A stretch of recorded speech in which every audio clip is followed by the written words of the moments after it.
플로렌스 체드윅이라는 수영 선수가 있습니다. 이분이 여자분인데 1952년에 카탈리나 섬에서 캘리포니아 해안선까지 42km 되는 그 먼 거리를 이제 바다를 수영해서 건너가는 도전을 했었어요. 16시간을 수영을 해서 이제 헤엄쳐서 가는데 상어의 위협도 있고 막 그런 힘겨운 시간들을 사투를 벌이면서 16시간을 수영해 가다가 이제 거의 다 왔을 때쯤인데 너무 짙은 안개가 몰려오는 거예요. 앞이 보이지 않아요. 그래서 옆에서 응원하는 자기 어머니도 있고 한데도 배는 이렇게 따라오죠. 배는 이렇게 따라오고 하지만 자기 어머니에게 1시간만 더 해보겠다. 그렇게 1시간을 더 사투를 했지만 너무 짙은 안개 때문에 방향을 잡지 못했어요. 결국 실패하고 말았어요. 이제 안개가 거치고 난 뒤에 딱 보니까 1.6km 남은 지점에서 포기하는 거예요. 조금만 더 가면 되는데 42km 중에서 1.6km만 더 가면 되는데 그 짙은 안개 때문에 중도에 포기하고 실패하고 말았어요. 그런데 플로렌스 체드윅이 한 번 더 도전을 합니다. 이제 한 번 더 도전을 하는데 또 수영을 해서 쫙 가는데 또 짙은 안개가 몰려오는 거예요. 짙은 안개가 몰려왔어요. 근데 끝까지 이겨냈어요. 그리고 해안선에 도착했어요. 사람들이 이제 난리가 난 거죠. 묻는 거예요. 어떻게 이번에는 성공할 수 있었냐고. 그렇게 짙은 안개가 몰려왔는데 체드윅이 이런 말을 합니다. 지난번에 보았던 해안선을 내 머릿속에 그렸습니다. 그리고 계속해서 멈추지 않았습니다. 이게 비전의 힘인 것입니다. 내가 늘 그리고 있는 내 마음에 하나님이 주신 그 열정, 복음의 열정, 교회를 향한 열정, 그 열정을 늘 품고 살아가는 거예요. 우리가 하나님을 섬기고 교회를 섬기다 보면 참 짙은 안개가 몰려오는 것처럼 참 앞이 캄캄할 때가 있습니다. 한꺼번에 몰려오는 그 어려운 문제들을 직면할 때가 있어요. 사방으로 우겨쌈을 당한 것처럼 앞이 캄캄할 때가 일어납니다. 하소연할 때도 없습니다. 참 힘듭니다. 두려워지고 지칠 때가 있습니다. 중간에 포기하고 싶죠. 내가 무슨 영화를 보겠다고 이런 일을 겪어야 되나, 참 포기하고 싶을 때가 분명히 있어요. 그런데 우리도 마찬가지. 조금만 더 힘을 내면, 조금만 더 한 번 더 기도해 보면, 낙심하지 말고 이제 끝이 다 왔다.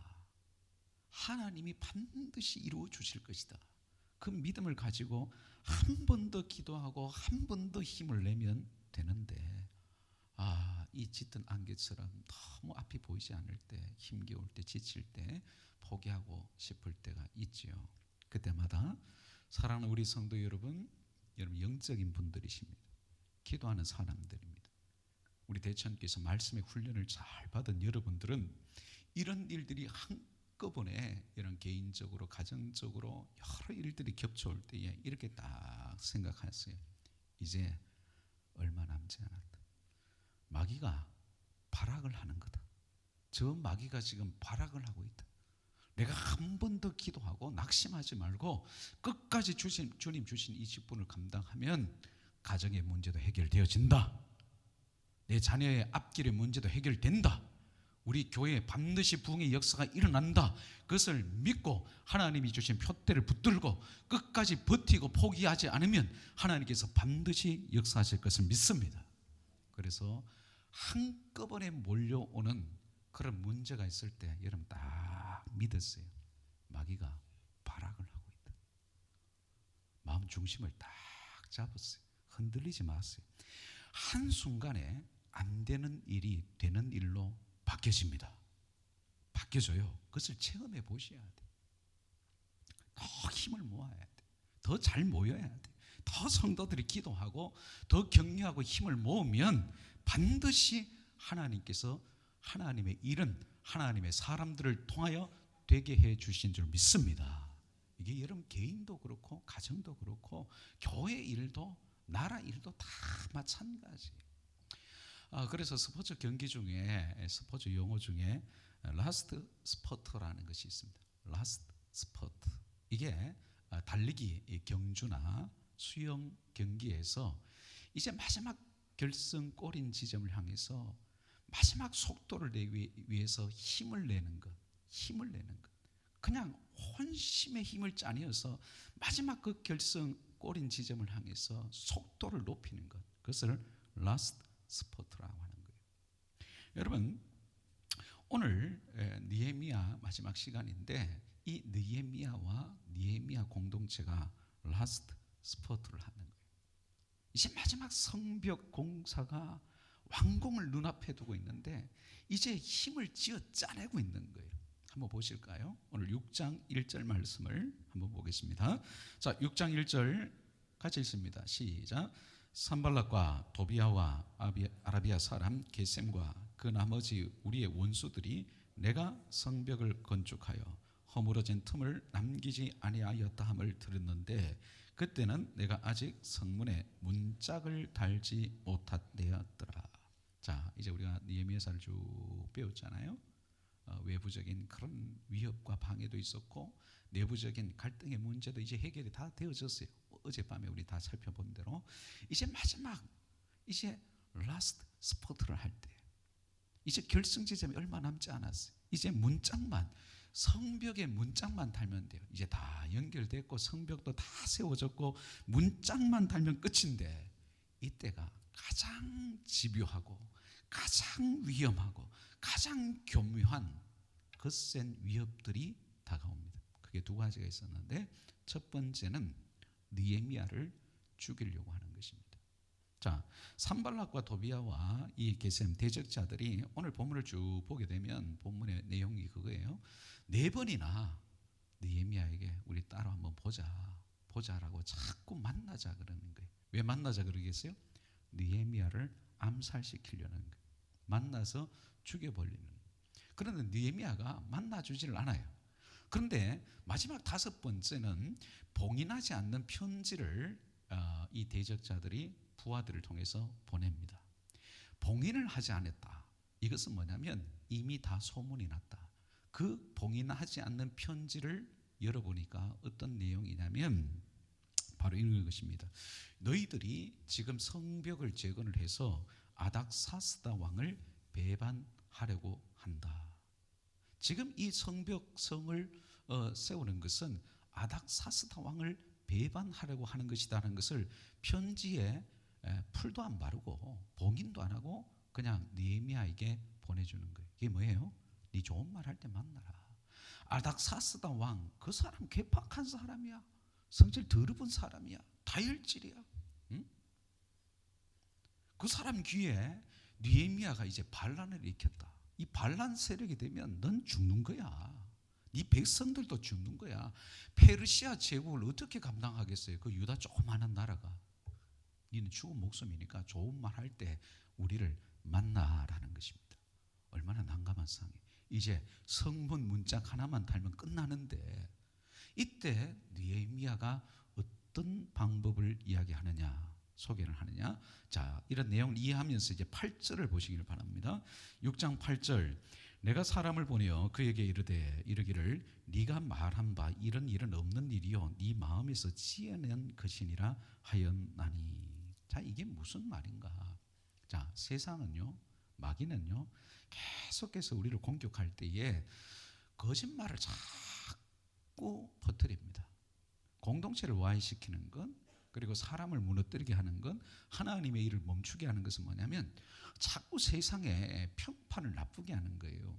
여러분, 이 세상은 어쩔 수 없이 경쟁 사회입니다. 그런데 여러분들이 직장에서, 사업터에서, 우리 학생들 학교나 캠퍼스에서 다른 사람을 밟고 일어서라는 게 아닙니다. 세상이 그러합니다. 우리가 신앙을 따라 살고 하나님의 자녀답게 살려고 하면 꼭 세상이 없는 말로 지어내서 거짓말을 퍼뜨리는 거예요. 그 사람의 평판을 나쁘게 하는 거예요. 그래서 지금 이 사람들이 하는 말은 다 거짓말이에요. 그래서 느헤미야가 말하는 게 뭐냐면 이런 일은 없는 것이고 너희들이 지어낸 거짓말이다. 중상모략이다. 이거 당연한 거 아니겠어요? 초등학교 학생들이라도 이런 대답을 하겠다. 그런데 이것은 삶이 되지 않으면 이 말 못합니다. 아닥사스다 왕에게 반역을 일으키기 위해서 성벽 재건한 게 아니에요. 그러니까 느헤미야는 뭐냐면 거짓말을 누군가 나에게 하고 중상모략을 하고 모함을 할 때에 삶이 투명하면 이깁니다. 여러분들의 삶이 정직하면 세상을 이겨요. 세상을 이겨요. 맞서 싸울 필요가 없어요.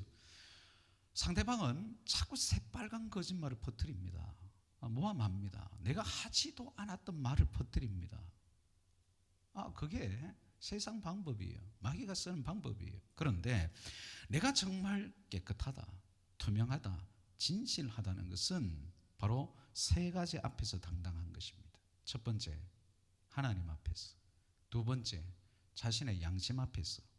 세 번째, 사람들 앞에서. 하나님 앞에서, 자신의 양심에, 그리고 사람들 앞에서, 나를 지켜보고 있는 성도들 앞에서, 가족들 앞에서 여러분들이 당당하시면 그게 진실이에요. 느헤미야가 어떻게 이렇게 자신 있게 이야기할 수 있었습니까? 우리가 배웠지만 느헤미야는 하나님을 경외하는 사람이다. 자기가 어제 그렇게 이야기했잖아요. 나는 하나님을 경외함으로, 하나님을 지극히 크신 하나님, 두려워해야 할 하나님으로 알았기 때문에 자신은 아닌 것은 아니라고 말할 수 있는 거예요. 당당한 거예요. 그런 거짓 소문에 있어서 자신의 양심에 꺼릴 끼게 없는 것이죠. 왕 앞에서도 자신 있게 이야기할 수 있는 것입니다. 자, 그러면 왜 산발랏이 5번씩이나 이렇게 느헤미야를 공격하는가? 그리고 5번째는 왜 이렇게 거짓 루머를 퍼뜨려서 이 느헤미야를 공격하는가? 그 목적이 있어요. 9절입니다. 오늘 9절 말씀 중요한 9절인데 같이 한번 9절 읽습니다. 시작. 이는 그들이 다 우리를 두렵게 하고자 하여 말하기를 그들의 손이 피곤하여 역사를 중지하고 이루지 못하리라 함이라. 이제 내 손을 힘있게 하옵소서 하였노라. 자, 여기서 이 대적자들이 왜 거짓 루머를 퍼뜨리느냐? 그 목적이 다 있단 말이에요. 사탄 마귀가 공동체를 무너뜨릴 때도 다 목적이 있어요. 그 첫 번째가 뭐냐? 이는 그들이 다 우리를 두렵게 하여. 첫 번째는 두려움을 주는 것입니다. 어떤 두려움이 퍼져갈까요? 만약에 이 소문이 아닥사스다 왕의 귀에 들어가면 어떻게 될까요? 아닥사스다 왕이 나는 분명히 저 성읍 짓고 그냥 돌아오는 줄 알았는데 반란을 일으켜. 여러분 느헤미야서 2장으로 돌아가 보세요. 왕이 만약에 이것을 알고 기분이 나쁘고 이건 반역이다라고 생각을 하면 군대를 보내서 유다를 완전히 전멸시킵니다. 그러면 백성들 마음에 지금 막 소문이 퍼져가는데 지금 우리가 하는 일이 반란을 한대. 아이고 내가 반란 세력이 돼버렸어. 쿠데타 세력이 돼버렸어. 그럼 어떻게 돼요? 이제 아닥사스다 왕이 군대를 동원해서 몰고 들어오면 성벽 지을 때 동참했던 것들 다 색출해. 느헤미야서 3장 봤잖아요. 그 다음은 느헤미야가 다 그 자기 집 앞에 있는 무너진 성벽을 재건하도록 했단 말이에요. 만약에 왕이 군대를 몰고 와서 이 성벽 재건하는데 동참했던 명단 다 압수하고 그리고 사람들 색출해가지고 다 죽이는 겁니다. 목숨이 날아가는 거예요. 처자식 다 죽는 거예요. 재산 몰수당하는 건 두 번째고 반역 세력입니다. 다 죽습니다. 처자식 다 죽습니다. 그들이 노리는 목적이 이건 거예요. 주의 일 하다 보면 너 어려운 일 겪어. 아이고 네 몸을 생각해야지. 네 형편을 생각해야지. 뭐 그렇게 열심히 하고 있어. 누가 알아주나? 무슨 일을 하면 자꾸만 앞장서는 사람이 두려워지면 끝난 겁니다. 마귀도 지금 이 방법을 씁니다. 환난과 핍박이 올 때 자꾸 교회를 어렵게 하는 게 뭐냐면 기도 못하게 해요. 모이지 못하게 해요. 예배 못 드리게 해요. 두려움을 자꾸 준단 말이에요. 그래서 그들의 목적은 이 두려움을 주게 되면 그 다음에 두 번째, 그들의 손이 피곤하여 역사를 중지하고 이루지 못하게 될 것이다. 자, 이제 이런 두려움이 퍼져가면 우리가 하는 일이 반역이라고 왕의 귀에 들어가면 우린 다 죽는다. 그러니까 일하기가 싫은 거예요. 점점 피곤해지는 거예요. 그때는 정말 힘들어도 열심을 내었고 밤낮 열심히 성벽을 지었는데 이런 소문 하나가, 이런 말 한마디에 여러분들 마찬가지입니다. 주의 일을 하다가 어떤 일들이 생길 때 자꾸 마귀는 두려움을 줘요. 그리고 주의 일을 못하게 막아요. 이게 산발라스의 방법이고 지금도 사탄 마귀의 방법. 그러면 이것을 어떻게 이겨내느냐? 이제 느헤미야의 방법을 보세요. 9절에 보시면 이제 내 손을 힘있게 하옵소서. 한번 따라 하십시다. 이제 내 손을 힘있게 하옵소서. 느헤미야는 이런 상황에서도 두려워하지 않습니다. 그래서 지도자가 다 중심을 잡아야 돼. 목사나 교역자들이나 장로님들이나 딱 이런 위기의 상황이 올 때에 아이고 막 이거 진짜 막 왕기에 들어가면 난 막 죽은 목숨이다. 이제 제일 먼저 잡혀서 목 날아가는 사람이 누구겠어요? 느헤미야죠. 귀족들이죠. 리더들이죠. 그런 리더가 두려워해 보십시오. 자기부터 안 합니다. 그러면 하나님의 일은 멈춰지는 거예요. 이제 고지가 얼마 안 남았는데 이 소문 하나가 그냥 퍼져나가는 게 아니에요. 그들이 노리는 목적이 그냥 퍼뜨린 이야기가 아니라는 거예요. 그때 느헤미야가 여러분 잘 보세요. 이제 너의 손을 힘있게 하옵소서. 9절에서 이 대적자들의 목적이 뭐라 그랬어요?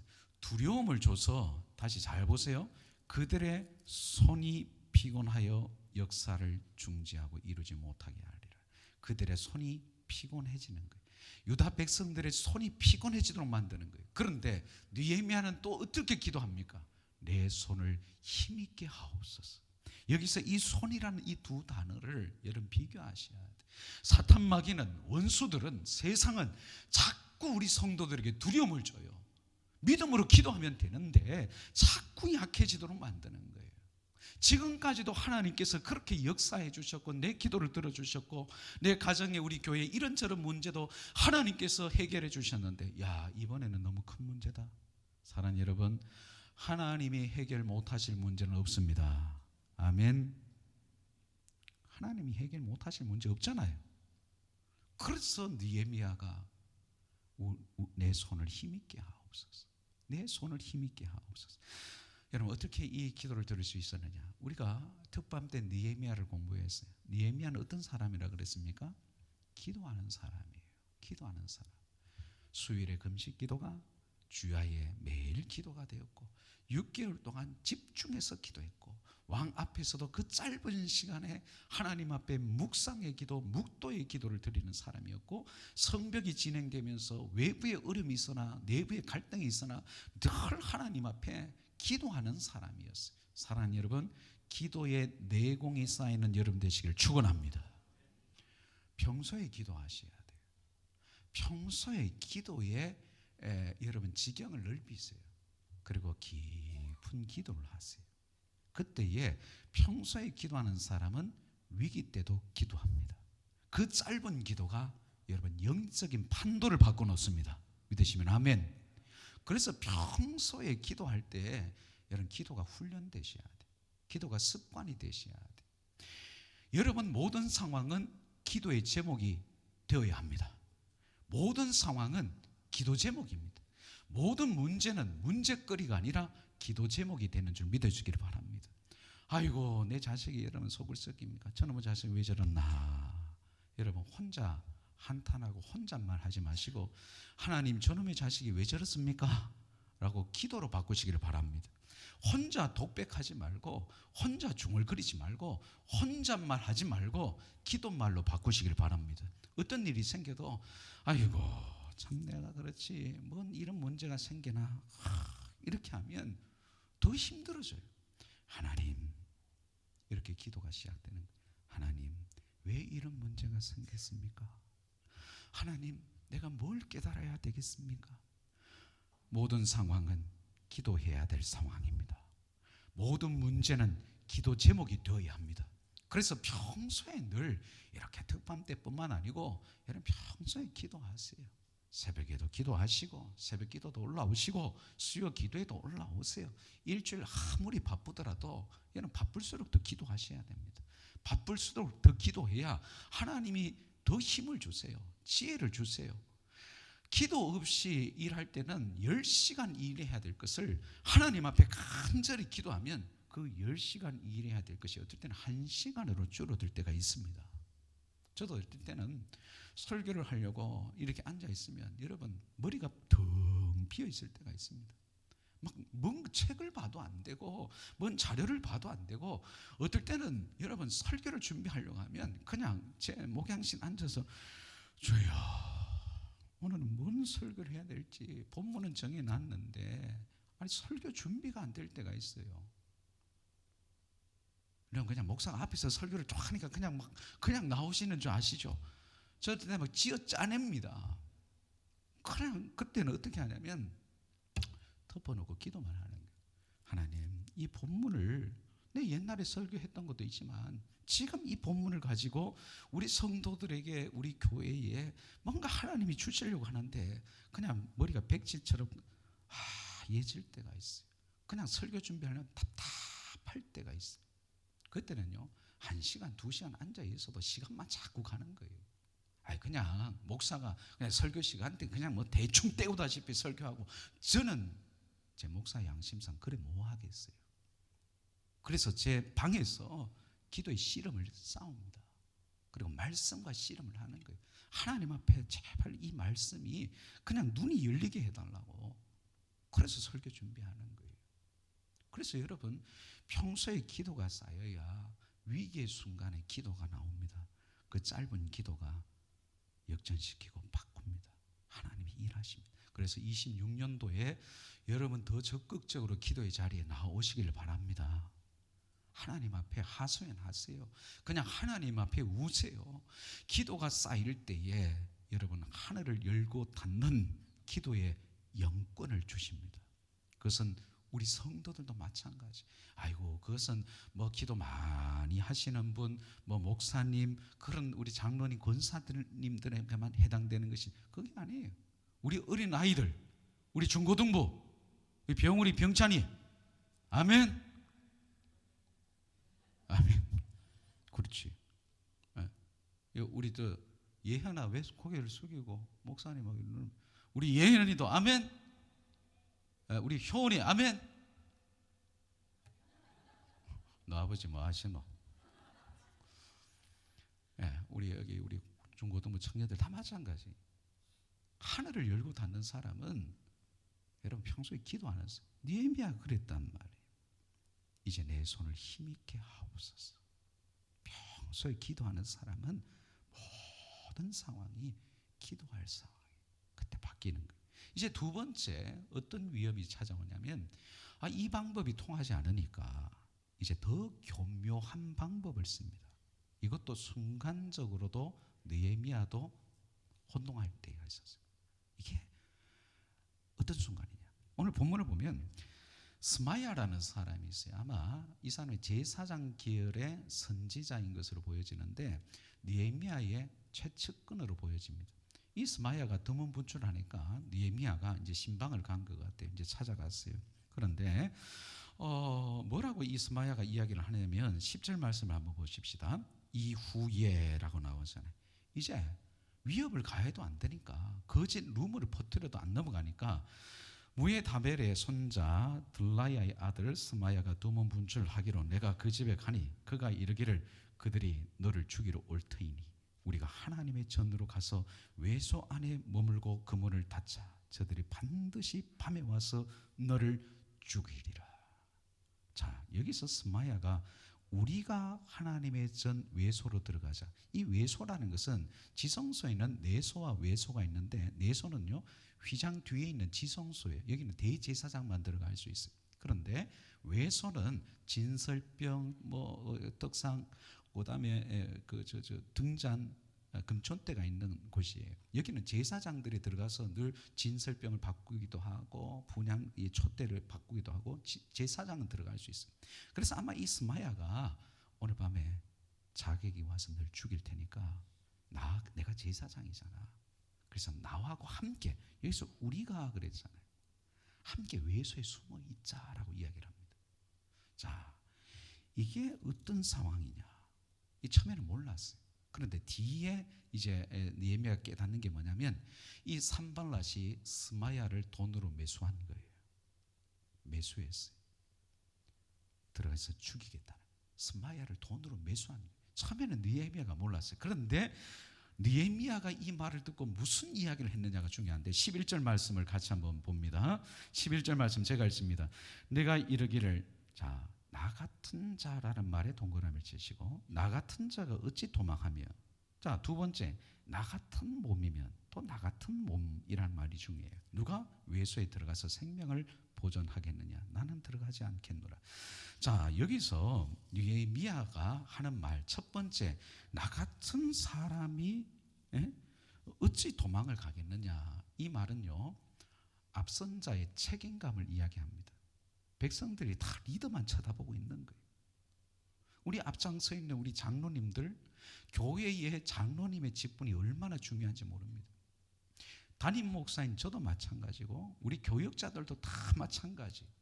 앞선 지도자들만 바라보고 있는데 느헤미야가 오늘 밤에 자객이 왔는데 내가 외소 안에 숨어 있다. 그러면 백성들이 뭐라고 이야기하겠느냐. 이것은 앞선 자의 책임이에요. 내가 죽으면 죽었지 나는 숨지 않겠다는 거예요. 두 번째, 나 같은 몸이 왜 외소로 들어가느냐. 그것은 하나님의 질서에 순종하는 이야기입니다. 하나님의 질서가 뭐예요? 지성소에는 총독 못 들어갑니다. 제사장만 들어갈 수 있단 말이에요. 자기 하나 살자고 하나님의 법, 하나님의 질서를 무시해? 나는 그거 못 하겠다는 거예요. 그래서 이게 느헤미야의 평소 몸에 배어 있는 거예요. 그러니까 나는 리더로서 죽으면 죽었지 내가 어떻게 백성들이 다 보고 있는데 지 목숨 살자고 숨어? 여러분 우리 한국의 초창기에 참 신사참배의 박해가 있었을 때 교회 지도자들을 또 뭐 신사참배 앞에 절을 할 때도 있었습니다. 신사 앞에. 그러나 많은 주의 종들이 참 고문을 당하고 감옥에 갇히고 순교하신 분들이 있었잖아요. 우리 주기철 목사님을 잘 압니다. 주기철 목사님이 평양 산정현 교회 담임이었어요. 그런데 많은 분들이 참 우리도 이해할 수 있습니다. 그 고문을 당하고 고초를 당하고 자기 보는 앞에서 처자식이 끌려와서 고문을 당하면 누가 참 버텨내겠어요. 그런데 주기철 목사님의 그 일대기를 들어보면 왜 일본이 평양에 주기철 목사님을 그렇게 꺾으려고 감옥에 가두고 신사 배처를 하라 그랬냐면 그 당시에 평양 산정현 교회의 성도수가 1,500명가량이 되었습니다. 그러니까 쉽게 말하면 뭐 교회의 크기, 성도의 숫자로 그걸 평가할 수 없습니다만은 이게 주기철 목사님의 정말 자기가 책임감이라고 생각해요. 나 하나가 굽히면 다 굽히게 된다고. 그래서 주기철 목사님은 끝까지 신사배처를 안 합니다. 심지어는 사모님도 끌고 오고 자기 노모도 끌고 왔어요. 감옥에. 그때 이 노모는 80이 넘었는데 아들이 고문당하고 고초당해서 몰골이 만회한 것을 보고 그냥 그 자리에서 혼절해 버리셨대요. 근데 그 사모님은 그냥 주기철 목사님을 또 거꾸로 매달고 여기서 때리면 저기로 날아가고 사모님 보는 앞에서 목사님을 고문을 하고 구탄을 하는데 사모님은 주여 하고 막 그냥 버텨내는 거예요. 이게 앞선 자의 책임이 아닐까. 그래서 목사인 저나 우리 앞장서 있는 장로님은 책임감이 있어야 된다 생각합니다. 그런 의미에서 우리 성도들은 담임 목사인 저와 우리 목사님, 전도사님 그리고 우리 장로님들을 위해서 다 기도해 주셔야 돼요. 시대가 그 어느 때보다 어려워지고 있습니다. 영적으로 굉장히 위험한 시기를 우리는 지나가고 있습니다. 여러분 천기는 분별할 줄 아면서 시대의 이 표적을 읽어내지 못하면 영적으로 어두운 것입니다. 점점 우리는 말세지마를 살아가고 있어요. 여러분 세상에 일어나는 일을 보십시오. 이제 타겟이 교회가 될까 봐 두렵습니다. 알곡과 가라지는 흔들면은 갈라지는 것입니다. 평소에는 잘 섬기고 충성하고 예배드리는 것 같지만 이제 흔들릴 때가 올 거예요. 내가 정말 알곡이었는지 쭉정이 가라지였는지. 그래서 정말 영적으로 혼탁한 시대에 영적으로 배도하는 이 시대에 사는 여러분 대천교회 담임 목사인 저를 위해서 여러분들이 기도하셔야 됩니다. 우리 장로님들 위해서 기도해 주셔야 합니다. 그리고 앞장던 사람은 성도들이 다 나를 지켜보고 있다. 그게 거룩한 부담이 되셔야 합니다. 눈치 볼 필요는 없다고 생각해요. 그러나 우리 어린 자녀들이, 우리 주일학교 저 아이들이, 그리고 믿음의 초신자들이, 목사인 제가, 그리고 우리 장로님들이 어떻게 앞장선 사람으로서의 책임감을 다하느냐 본다. 그리고 느헤미야는 하나님의 말씀을 목숨보다 더 귀히 여겼어요. 총독이지만 나는 제사장이 아니다. 하나님의 법 앞에서 자기는 순종하는 사람. 그러니까 이제 드디어 깨닫는 것이 이제 12절을 보세요. 깨달은즉 그는 하나님께서 보내신 바가 아니라 제사장이고 선지자였어. 하나님께서 보내셔서 이런 말을 해주는가? 정말 내 신변의 위협을 자기가 뭔가 들어서 그런가? 그런데 도비야와 산빌랏에게 뇌물을 받고 내게 이런 예언을 함이라. 돈 받아 먹은 인간이. 그러니까 여기서 깨닫다는 말이 순간적으로 딱 깨닫는 게 아니고 이것은 심사숙고하고 깊이 생각해서 깨달음을 얻었다는 말인 것입니다. 여러분, 이런 상황에서 이제 느헤미야가 낙심하지 않아요.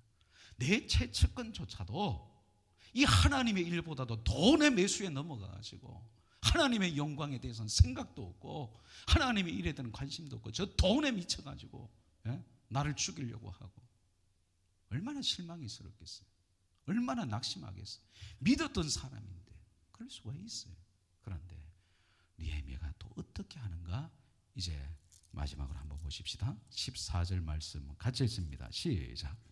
내 하나님이여 도비야와 산발락과 여선지 노아다와 그 남은 선지자들 곧 나를 두렵게 하고자 한 자들의 소행을 기억하옵소서 하였노라.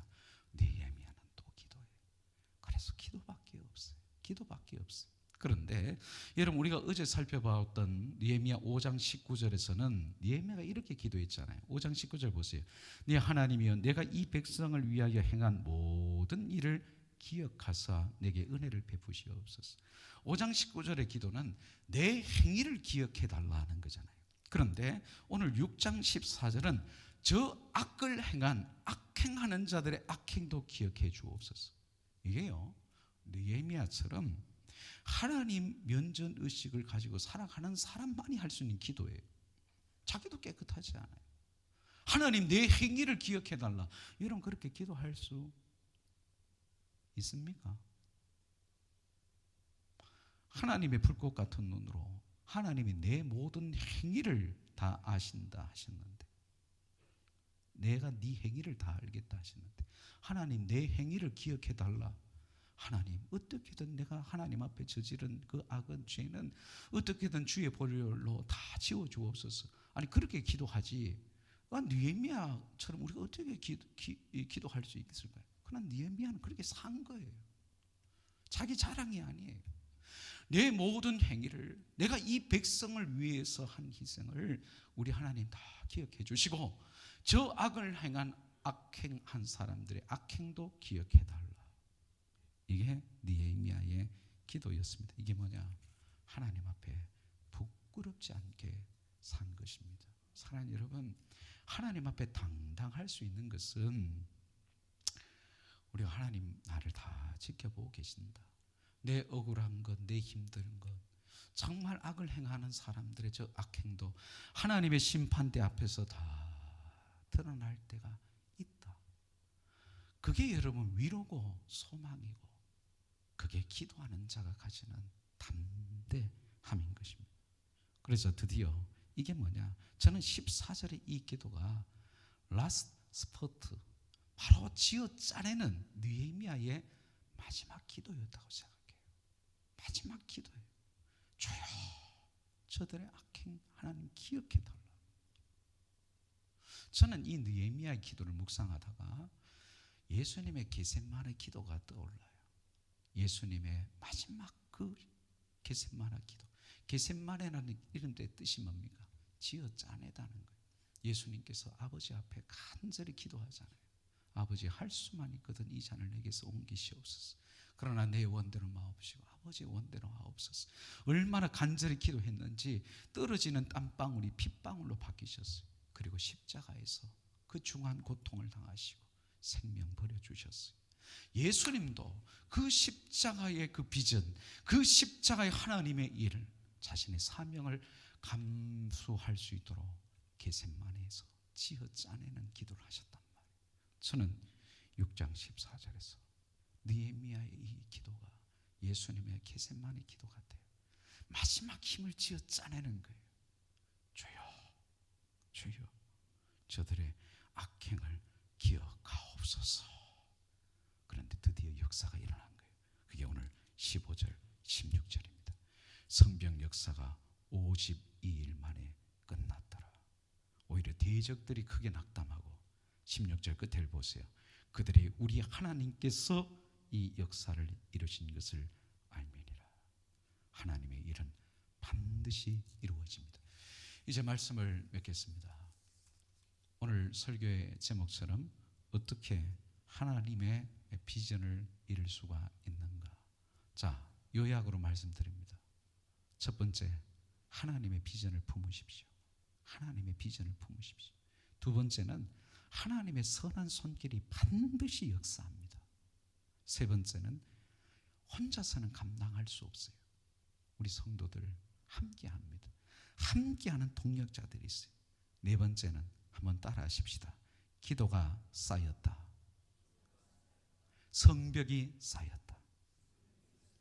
기도가 쌓일수록 성벽이 쌓였던 것입니다. 그래서 하나님은 하나님의 일을 하나님의 사람들을 통해서 반드시 이루십니다. 그래서 여러분들이 하나님의 사람이, 하나님의 택하심을 받고 부르심을 받은 하나님의 일꾼들이 힘들고 어려워도 하나님께서 주의 일에 참여해 주시도록 우리를 부르신 것에 대해서 영광스럽게 복되게 생각하십시다.